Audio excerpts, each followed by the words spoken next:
प्यारे मित्रों, आज मैं आप सबसे हाथ जोड़कर विनती करती हूँ, वीडियो को लाइक शेयर सब्सक्राइब करने की इच्छा ना हो तो बिल्कुल मत कीजिएगा, लेकिन बस इतना कर दीजिएगा कि इस अद्भुत कथा को आखिरी सांस तक सुन लीजिएगा, क्योंकि यह कहानी सिर्फ सुनने की नहीं, जीने की है। देखिए मित्रों, हम महादेव को फूलों की मालाओं में सोने के सिंहासन पर ढूंढते फिरते हैं, लेकिन सच्चाई ये है कि भोलेनाथ का असली निवास उस जगह है जहां सब कुछ खत्म हो जाता है, शमशान में। वहां जहां दुनिया डरती है, वहां महादेव मुस्कुराते हैं। चलिए आज जानते हैं क्यों। दोस्तों, जीवन में कभी कभी ऐसा लगता है कि हमारा सपना इतना दूर है कि छूना मुश्किल है।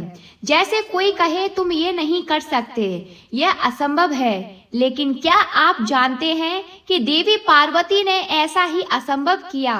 वह सती के रूप में पहले शिव की पत्नी थी, लेकिन दक्ष के यज्ञ में देह त्याग दिया।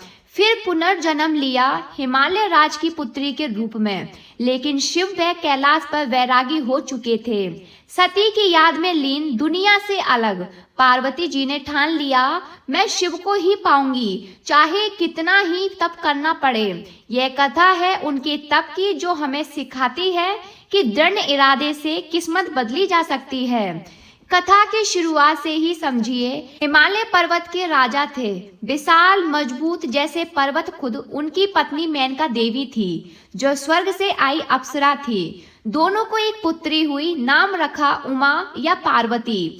जन्म से ही पार्वती जी में कुछ अलग था। जहां अन्य बच्चे खेलते कूदते, वह शिव की मूर्ति बनाती, पूजा करती।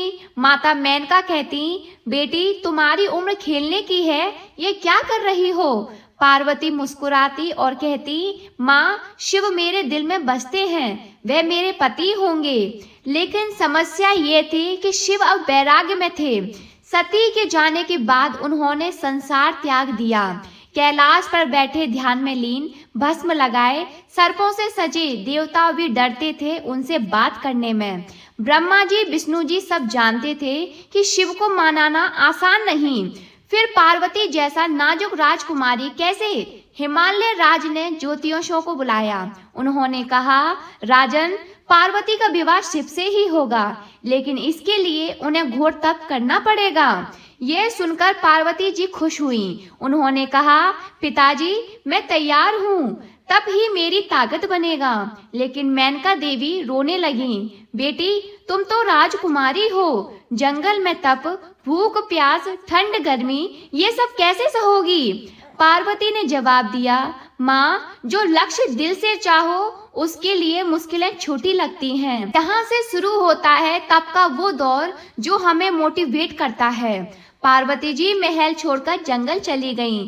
पहले दिन आसान था, फूलों से शिवलिंग बनाया, पूजा की। लेकिन जैसे जैसे दिन बीते मुश्किलें बढ़ी। सर्दी की रातें आईं, हिमालय की ठंड इतनी कि हड्डियां जम जाती।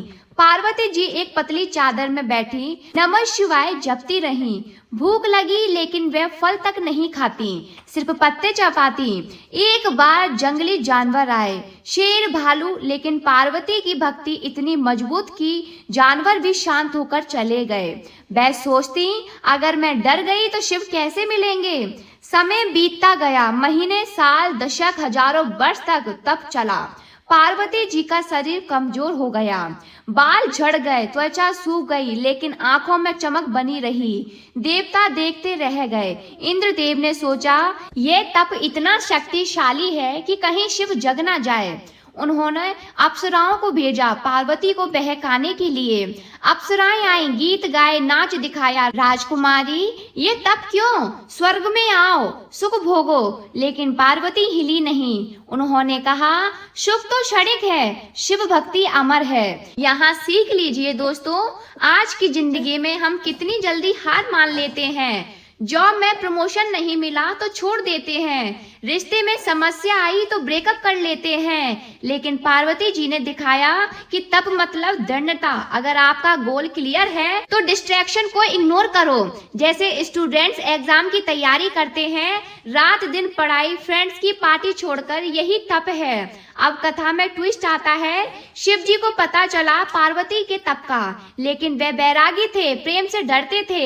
उन्होंने सोचा मैं परीक्षा लूंगा, देखूं कितनी सच्ची भक्ति है। शिव एक बूढ़े ब्राह्मण का रूप धारण कर पार्वती के पास गए। बोले, देवी ये तप किसके लिए है? शिव तो योगी है, निर्गुण नग्न भूत प्रेतों के साथ रहते हैं। तुम जैसी सुंदर राजकुमारी को क्या मिलेगा? पार्वती जी ने सम्मान से जवाब दिया, महात्मन, शिव मेरे लिए सब कुछ है। वह सृष्टि के स्वामी है, भस्म लगाना नश्वरता का संदेश है, सर्प धारण करना संतुलन का। मैं उन्हें पति नहीं आराध्य मानती हूँ। ब्राह्मण शिव ने हंसकर कहा, शिव प्रेम नहीं करते, वह संहारक हैं। विष पीकर नीलकंठ बने, लेकिन दिल पत्थर का। पार्वती क्रोधित हो गई। आप शिव का अपमान मत करो, वह आशुतोष हैं, भक्तों पर कृपा करते हैं। मैं अपना तप नहीं छोड़ूंगी। शिव प्रसन्न हुए, लेकिन अभी परीक्षा खत्म नहीं हुई। उन्होंने कामदेव को भेजा। कामदेव ने फूलों के बाढ़ मारे, वातावरण को मोहक बनाया। फूल खिले, पक्षी गाए, पार्वती का मन डोलने लगा। लेकिन उन्होंने आंखें बंद की और जप किया, नमः शिवाय। क्रोध में शिव का तृतीय नेत्र खुला, कामदेव भस्म हो गया। लेकिन पार्वती डरी नहीं। अगर यह शिव की इच्छा है तो स्वीकार। यह देखकर शिव प्रकट हुए। उनका रूप दिव्य था, जटा से गंगा बह रही थी, चंद्रमा सिर पर, त्रिशूल हाथ में। वह बोले, पार्वती तुम्हारी भक्ति ने मुझे जीत लिया। तुम सती का पुनर्जन्म हो, मेरी अर्धांगिनी। मैं तुम्हारा पति बनूंगा। पार्वती के आंखों से आंसू बह निकले। हजारों वर्ष का तप सफल हुआ। अब विवाह की तैयारी, पूरा ब्रह्मांड इकट्ठा हुआ। हिमालय राज ने कन्या दान किया। ब्रह्मा जी पंडित बने, विष्णु जी मंगल गीत गाए, देवता फूल बरसाए, कैलाश पर उत्सव हुआ।